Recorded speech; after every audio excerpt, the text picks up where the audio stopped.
The meeting hall of the Galactic Council was silent in a way that made people afraid. No one spoke. No one moved. All 200 delegates from across the known galaxy sat in their assigned places, staring at the message that had just arrived. It was not a long message. It did not need to be. The message said everything with very few words. Surrender all neutral territories within 48 hours, or face complete destruction. The Vexthari Dominion does not negotiate with the weak. Minsu read the message again, then looked around the chamber. She could see fear in every face. Some delegates looked ready to give in. Others looked angry but helpless. The Vexthari had conquered 17 star systems in the last 5 years. Their military was unstoppable. No one had ever stood against them and won. Minsu was a diplomat for Earth, humanity's young species in the galactic community. Humans had only known about other life forms for 30 years. They had joined the Galactic Council only 10 years ago. Most other species did not take humanity seriously. They thought humans were too young, too emotional, too unpredictable. But Minsu was different. She was calm, intelligent, and she understood something that many older species had forgotten. She understood how to think. The council leader, an ancient being called Zor, who came from a planet far away, stood up slowly. The Vexthari commander, Kael'vor, will arrive at Sentinel Prime Station in 3 days, he said. This will be the final meeting. If we cannot reach an agreement, there will be war. The delegates began to talk all at once. Some said they should give up the territories. Others said they should fight. Most said nothing and looked afraid. Minsu listened to all of it, and then she raised her hand. I will go to the meeting, she said. Everyone looked at her. Zor frowned. You? A human? Kael'vor has no respect for humans. He called our species children playing with toys. Why would he listen to you? Because, Minsu said, I will bring someone he will listen to. Over the next few hours, Minsu made her plans. She called a person on Earth. His name was James. He was not a famous person. He was not important. He was just a man who had spent 20 years in the military and then another 15 years studying people and their problems. He understood conflict. He understood fear. He understood why species fought each other. When James arrived at the space station, Minsu met him. He was tall, with a calm face and eyes that noticed everything. He wore simple clothes and carried a small bag. He did not look like someone who could change the galaxy. Thank you for coming, Minsu said. I am not sure what I am here to do, James replied. Minsu explained the situation. She told him about the Vexthari. She told him about their military strength, their arrogance, their belief that only force meant anything. She told him about the 48-hour deadline. James listened without speaking. When she finished, he asked one question. What do you need from me? I need you to be my protector, Minsu said. But not to protect me with weapons. I need you to protect the future of this galaxy with understanding. James thought about this for a long time. He had left the military because he believed violence solved nothing. But he also knew that sometimes people had to be shown the truth in ways they could understand. Maybe this was his chance. I will help, he said. The ship that took them to Sentinel Prime was fast, but the journey felt long. Minsu and James spent the time preparing. They studied everything about the Vexthari. They learned about their culture, their history, their wars. James read about how Kael'vor had become the most famous commander in the Vexthari military. He had won 43 battles without ever losing one. Other Vexthari saw him as perfect, as unbeatable. But James saw something else. He saw a man who had never faced real loss. He saw a man whose confidence came from never knowing doubt. And James knew that was dangerous. A person who has never lost does not know how to accept change. A person who has never failed does not understand that failure teaches the most important lessons. As they got closer to Sentinel Prime, tension grew on the ship. The crew became quiet. Everyone knew that this meeting would decide the future of trillions of lives. If it failed, the Vexthari would attack. Billions would die. The Galactic Council would fall apart. Minsu stood on the observation deck and looked out at space. She saw the great station ahead, Sentinel Prime. It was shaped like a giant wheel, spinning slowly in the darkness. She also saw the Vexthari ships. They were positioned far away, but they were there, waiting, watching. James came to stand next to her. "Are you afraid?" he asked. "Yes," Minsu said, "but fear is not a reason to stop. Fear is a reason to be honest.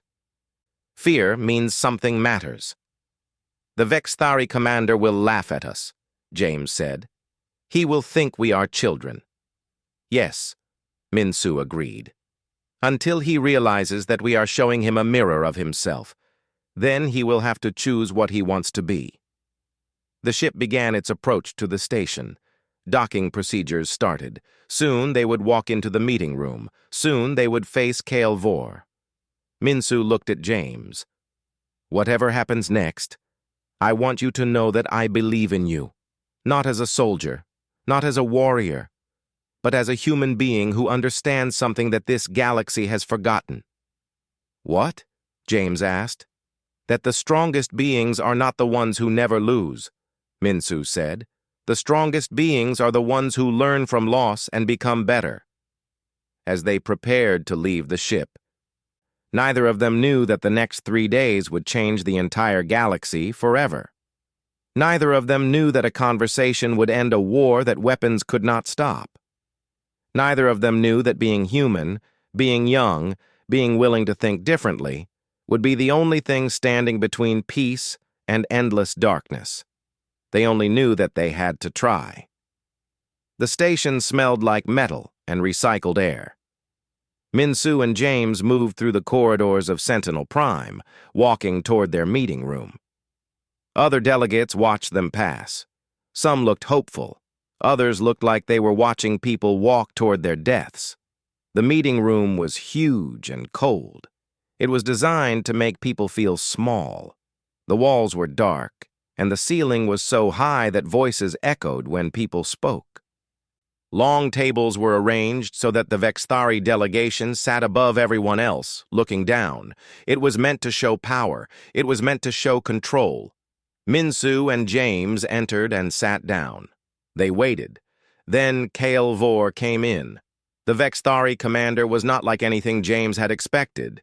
He was tall, much taller than any human. His skin was dark purple with patterns of lighter color running through it. His eyes were large and yellow, and they looked at everything with cold intelligence. But what struck James most was the metal covering parts of HFY War's body. Cybernetic enhancements, replacements that made him stronger, faster, better.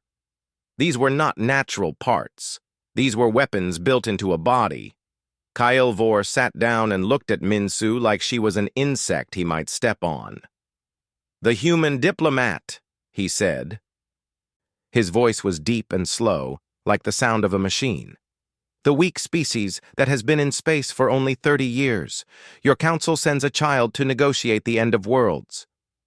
"I am here," Minsu said calmly, "because I believe there is another way." HFY War laughed. It was not a kind laugh. "Another way? There is only one way. Power, strength. My fleet will take the neutral territories. Your council will fall. The Vexthari Dominion will control all these worlds. This is not negotiation. This is destiny." "Show me," James said quietly. Everyone in the room turned to look at him. HFY War's yellow eyes focused on the human. "Show you what, child?" "Show me the list of your victories," James said. "I want to see what you have conquered." HFY War smiled. It was an ugly smile, but he seemed pleased. He liked to show off his power. He pulled up a screen that displayed his history. 43 battles, 43 victories, every one of them against species he considered weaker, every one of them taken by force. James studied the list carefully. He made notes. He asked questions. How many ships did you use in this battle? How many soldiers died? What was the military strength of that enemy? For the next several hours, James asked questions. Kael'vor answered them, proud to display his power and his knowledge. Minsu watched, understanding what James was doing. He was learning. He was collecting information. He was finding the patterns. Finally, James closed his eyes and sat back. "I need to rest," he said. "Tomorrow I will give you my answer." Kael'vor nodded. "Yes, rest, little human. Tomorrow you will understand that your doom is coming, and there is nothing you can do to stop it." That night, James did not sleep. He studied everything. He read about Vexthari culture. He learned their history. He discovered that for 10,000 years, the Vexthari had been a military species. They had wars against each other. They had wars against other species. They had always believed that strength meant taking what you wanted by force.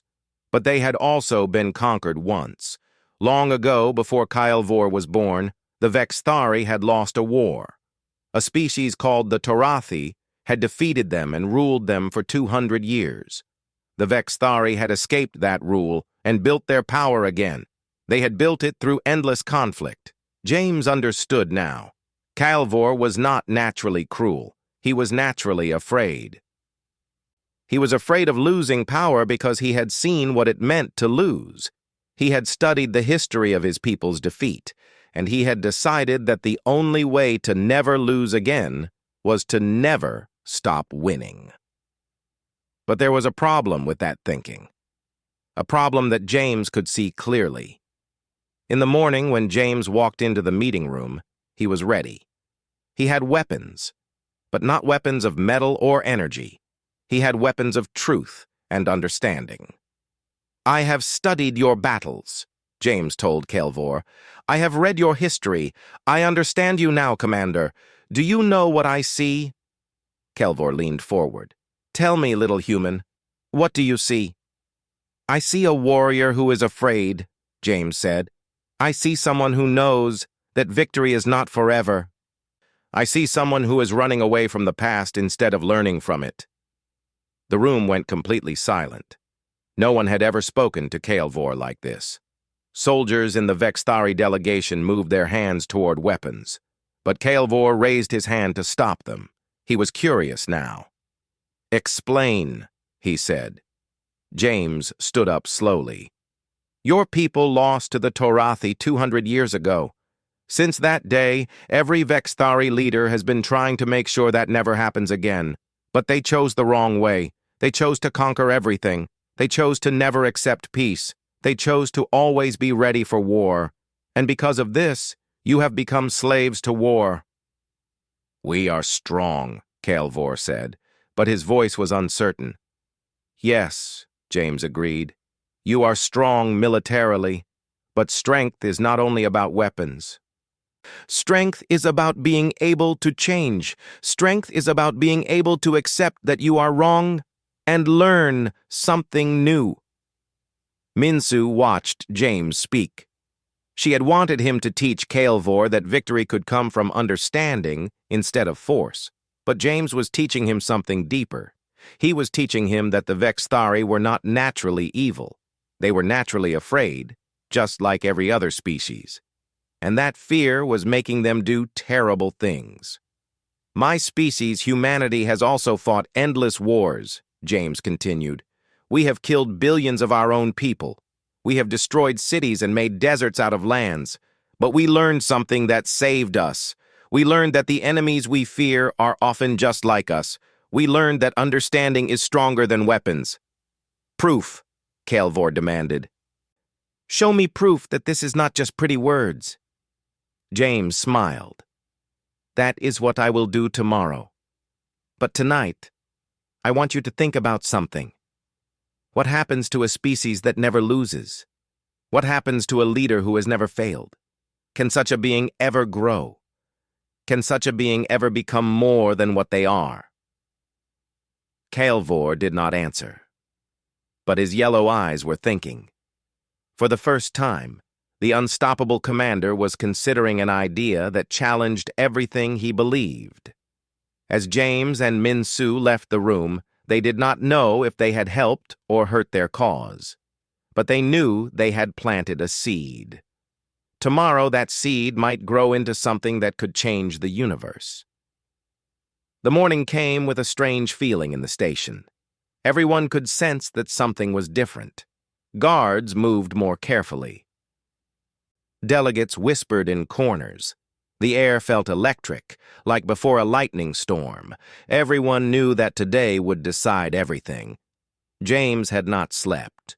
He had spent the entire night preparing his presentation. He had gathered data, created charts, written explanations.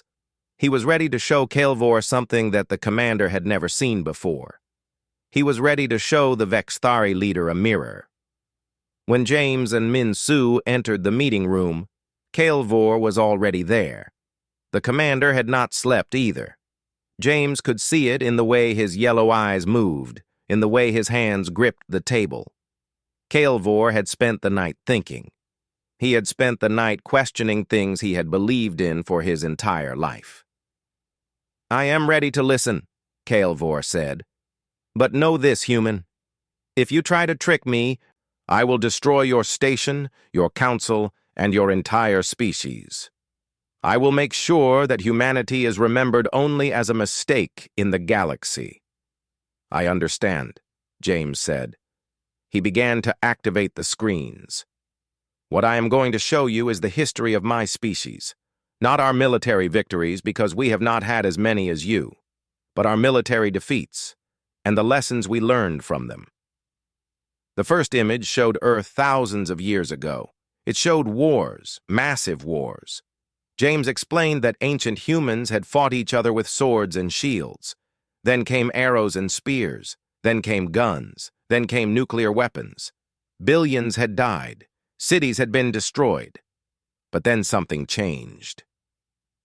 "After our nuclear weapons nearly destroyed us," James said, "we had a choice. We could continue fighting until we all died. Or we could learn that there was another way. Some species never get that chance.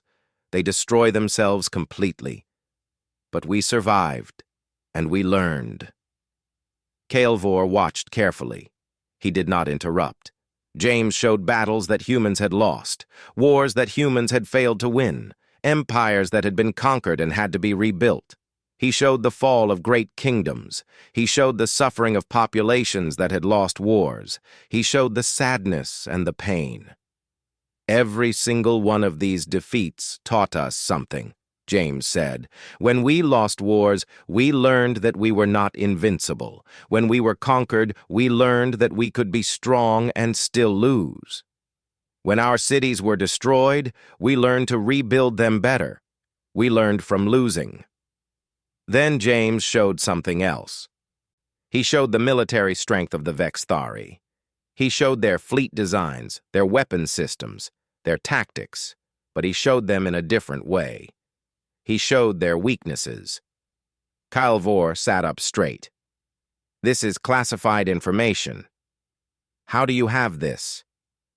"Because I studied your species," James said calmly. "Just like you study other species to find ways to defeat them. The difference is, I am not looking for ways to destroy you. I am looking for ways to help you understand yourself." James pointed to the first weakness. "Your fleet designs are strong, but they require a lot of power to operate. If an enemy could disrupt your power supply, your ships would become metal coffins floating in space." He showed the next weakness. "Your cybernetic enhancements make your soldiers stronger, but they also make them dependent on technology. If the technology fails, they are weaker than soldiers who were born with their bodies intact." He showed more and more. Each weakness explained. Each problem identified. James was showing Kael'vor that for all his victories, the Vexthari military had serious flaws. "Why are you telling me this?" Kael'vor demanded. You are giving me this information, and I could use it against you. Because, James said, I want you to understand something that most military commanders never learn. What I have shown you, an intelligent enemy could discover too. In fact, they probably have discovered some of these things already. And if they have, then you are in danger. Not because of me, but because you have never fought an enemy who is your equal in strength. James paused and let that sink in. You have won 43 battles, James continued, but every enemy you fought was weaker than you. Every one. What would happen if you fought someone who was as strong? What would happen if you faced a species that had learned from losing, just like my people did? What would happen to your perfect record then? Kael'vor stood up. Anger filled his face. His hand moved to his weapon. But he did not draw it. Instead, he walked to the window and looked out at his fleet. The Vexthari commander was silent for a long time. Very long. Other delegates in the room were afraid to even breathe. Finally, Kael'vor turned back to James. You are saying that I am in danger not from you, but from someone like you, Kael'vor said slowly. Someone who understands that strength is not only weapons. Someone who has learned from losing instead of running from it. Yes, James said. That is exactly what I am saying. And you believe that if my people continue to conquer, we will eventually face such an enemy, Kael'vor said. I know you will, James said, because every species that has tried to control the galaxy through force has eventually fallen. It is not a question of if, it is only a question of when. Kael'vor sat back down. His yellow eyes looked at James with something new. It was not respect yet, but it was no longer contempt. It was recognition. The commander was seeing something in the human that he had never expected to see. He was seeing someone who understood war, but also understood that war could end. If I call back my fleet, Kael'vor said slowly, if I do not attack the neutral worlds, what happens to the Vexthari? Do we become weak? Do other species attack us? Minsu spoke for the first time. No, she said. You become something that no one expects. You become something that confuses your enemies because it is so different. You become partners instead of conquerors. And partners are much stronger than conquered enemies. Conquered enemies always want to rebel. Partners want to stay with you. Kael'vor looked at the data on the screen one more time. He looked at his military achievements, at his victories, at his undefeated record. And something in his expression changed. Come with me, he said to James. I need to speak with my commanders. I need to show them what you have shown me. And then, human, the Vexthari will make a choice that no one in this galaxy has ever made before. As Kael'vor left the room, James and Minsu looked at each other. They had done something very difficult. They had shown a proud warrior that he might be wrong. And worst of all, they had done it by being honest instead of fighting back. The question now was whether Kael'vor would accept the truth or whether he would reject it and attack anyway. The station's alarms began to sound. Red lights flashed through every corridor. Guards ran to their stations. Soldiers prepared for battle. Everyone thought the Vexthari were attacking, but they were wrong. The alarms were not because of an attack. They were because the Vexthari fleet was moving. 300 warships were changing position, and they were not moving toward the station to attack it. They were moving away. In the command center, the station director watched the screens in confusion. What is happening? He asked. Why are they retreating? No one had an answer. In the meeting room, Minsu and James received a message. Kael'vor wanted to see them again, immediately. They followed the guards to a private chamber. The Vexthari commander was waiting, and he was not alone. With him were the leaders of the Vexthari military. All of them looked serious. All of them looked afraid. I have shown them the information you gave me, Kael'vor said to James. I have told them what you explained. Their first reaction was the same as mine: anger, denial, the desire to attack. but I asked them one question that changed everything. What question? Minsu asked. I asked them, if we can discover these weaknesses in our own military by analysis, what would happen if we fought an intelligent enemy who was as strong as we are? What if that enemy had already discovered these weaknesses? What if we discovered that we could lose? One of the other Vexthari commanders, a female named Auren, stepped forward. She was smaller than Kael'vor, but had the same yellow eyes and enhanced cybernetic body parts. I have spent my entire life preparing for war, Auren said. Her voice sounded old and tired. I have trained soldiers. I have planned attacks. I have conquered worlds. And I have never thought about what happens after the conquering is done. What happens when there are no more enemies to fight? What happens when we run out of worlds to take? You create new enemies, James said quietly. Conquered people want to rebel. Other species fear you and prepare to fight you. You are always fighting, and there is never peace. Yes, Auren said, and now I understand. This is the trap we have fallen into. We are so strong that we think we must always use our strength. But what if we used our strength to build instead of destroy? What if we used our strength to create peace instead of wars? Kael'vor nodded. My commanders and I have made a decision. It was not an easy decision. It was not a decision we wanted to make, but it is the right decision. We will not attack the neutral worlds. We will accept a treaty with the Galactic Council. We will begin to change how the Vexthari exist in this galaxy. And your people? Minsu asked. Will they accept this decision? Not all of them, Kael'vor admitted. There are Vexthari who will see this as weakness. There will be problems, but we have no choice. If we continue on the path we have been on, we will destroy ourselves, and I would rather change now, while we still have the power to choose, than wait until we are forced to change by defeat. James felt something move in his chest. It was hope, but it was also sadness, because he understood that what Kael'vor was doing was harder than any military victory. The commander was destroying his own image of himself. He was admitting that he had been wrong. He was choosing to become something new. There is one thing I need to ask you, Kael'vor said to James. Why did you do this? Why did you come here to help us understand our weaknesses? You could have kept this information secret. You could have let us continue on our path. Eventually, an enemy would destroy us, and that would solve the problem for the Galactic Council. James thought about the question carefully. Because, he said, I know what it is like to believe that violence is the only answer. I was a soldier. I used force to solve problems. But I learned that this does not work. Violence creates more violence.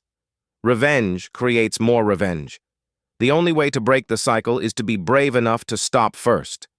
To be strong enough to choose peace even when you have the power to choose war. That is the hardest kind of strength, Auren said. The strength to not use your power. Yes, James agreed. That is why so few species ever learn it. Kael'vor extended his hand toward James. It was a gesture that humans used, a gesture of peace and friendship. The Vexthari had forgotten this gesture long ago. It was only found in their old history. I thank you, Kael'vor said.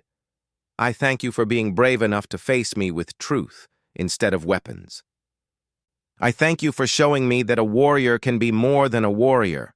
I thank you for helping my people find a new path. James took the commander's hand. The moment felt important, even though it was simple. Two beings from different worlds, different species, different everything, finding common ground through understanding. But the moment did not last long. Suddenly, alarms began to sound again. This time, they were different. This time, they were warning alarms. Commander! One of the Vexthari soldiers ran into the room. We have a problem.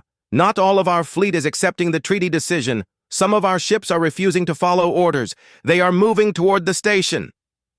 Kael'vor's face turned dark. How many? He demanded. 43 ships, the soldier replied. They are led by Commander Vex. He says that Kael'vor has betrayed the Vexthari people and that he will complete the conquest himself.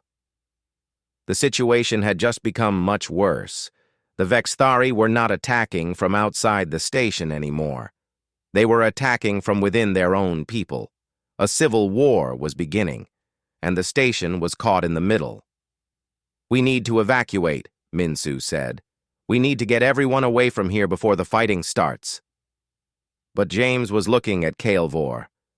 The commander's face showed frustration and pain, but not defeat. No, Kael'vor said, we will not run. We will stand here, and we will prove that our new path is the right one. We will show Commander Vex and everyone else that choosing peace is not weakness. It is courage. James understood what Kael'vor was saying. The commander was risking everything. If he won this moment, the Vexthari would accept change. If he lost, he would die, and everything would be lost. The 43 Vexthari ships moved toward the station like hunters closing in on prey. Their weapons were armed, their shields were raised. They were ready for battle. But they did not fire immediately. They wanted to give Kael'vor one chance to surrender and accept Vex's leadership. Kael'vor received a message from Commander Vex. The message was short and simple. Stand down now or die now. There is no middle choice.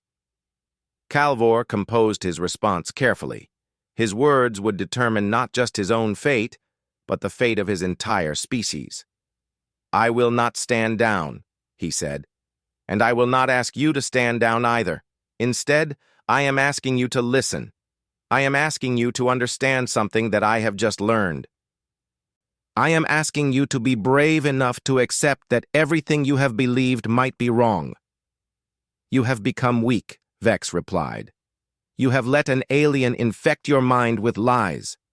I am taking command of the Vexthari forces, and I will complete what you could not. I will conquer this galaxy. The 43 ships began to move closer, weapons activated, shields crackled with energy. Everyone on the station could feel the tension. In the meeting room, Kael'vor, Minsu, and James watched the screens showing the approaching fleet. What will you do? Minsu asked. I will show them, Kael'vor said. I will show them that I am still strong, but not through weapons, through something much more powerful. Kael'vor broadcast a message to every Vexthari in the galaxy. He told them what he had learned. He showed them the data that James had presented. He explained his decision to accept peace instead of continue war, and most importantly, he told them why. I have been a warrior my entire life, Kael'vor said to his people. I have won every battle. I have conquered 17 systems. I have been considered perfect, undefeatable. But I have realized something that shame me to admit. I have been a coward. The broadcast shocked everyone. Vex's ships slowed their approach, listening. I have been a coward, Kael'vor continued, because I was afraid of change. I was afraid of peace. I was afraid that if I stopped fighting, my people would discover that I was not as great as I believed. But I have learned that true strength is not about never losing. True strength is about being able to accept that you might be wrong and willing to change. Kael'vor looked directly at the camera, directly at every Vexthari watching. Commander Vex believes that I have betrayed our species, but he is wrong. I am saving our species. If we continue on the path we have been on, we will eventually face an enemy we cannot defeat. We will face an enemy that has learned from losing. We will face an enemy that is not afraid of change, and when that happens, we will be destroyed because we do not know how to adapt. The silence in space was complete. No one moved. No one spoke. I am asking every Vexthari to think about this, Kael'vor said. I am asking you to consider that there might be a different way, a way that is harder, because it requires us to change, but a way that is stronger, because it allows us to survive. Then something unexpected happened. The Vexthari ships began to turn around. Not all of them, but most of them. The commanders of 32 ships accepted Kyle Vor's message. They understood. They heard the truth in his words.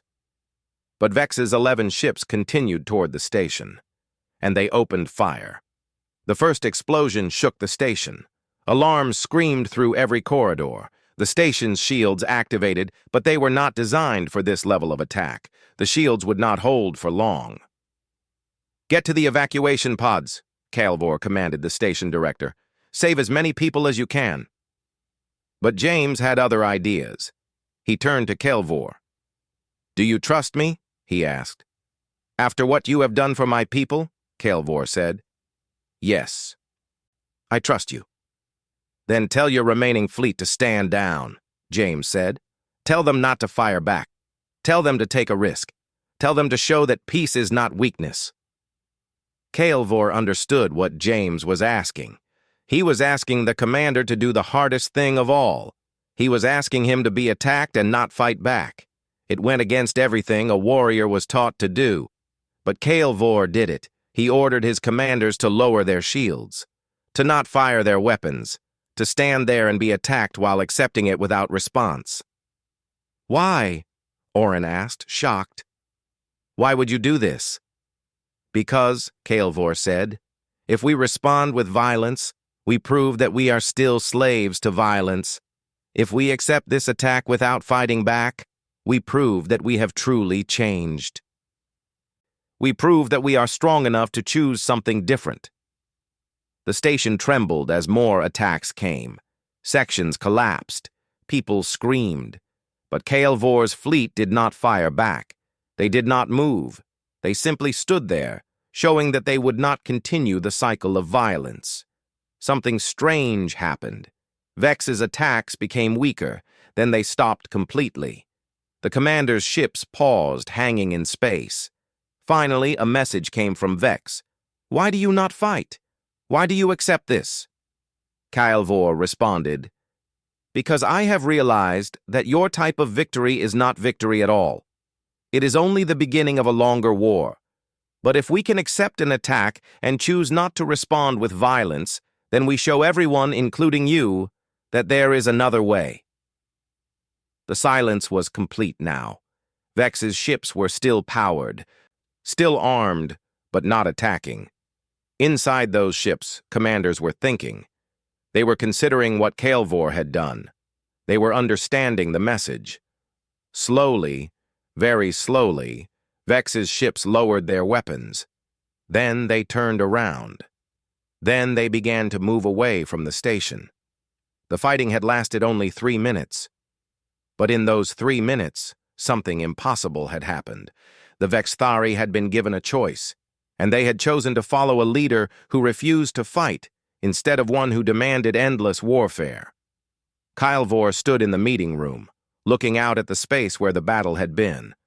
Minsu and James stood beside him. "It is done," Kyle Vor said. "The Vexthari have turned a corner. We have accepted a different path." "What will happen now?" Minsu asked. "Now," Kyle Vor said, "we find out if peace is truly stronger than war. We find out if this galaxy can be something other than endless conflict. And we find out if a species can change its entire nature by choosing to accept something new." James felt satisfied, not because the fighting was over, but because for the first time a species had chosen understanding over violence. A species had chosen to become something better.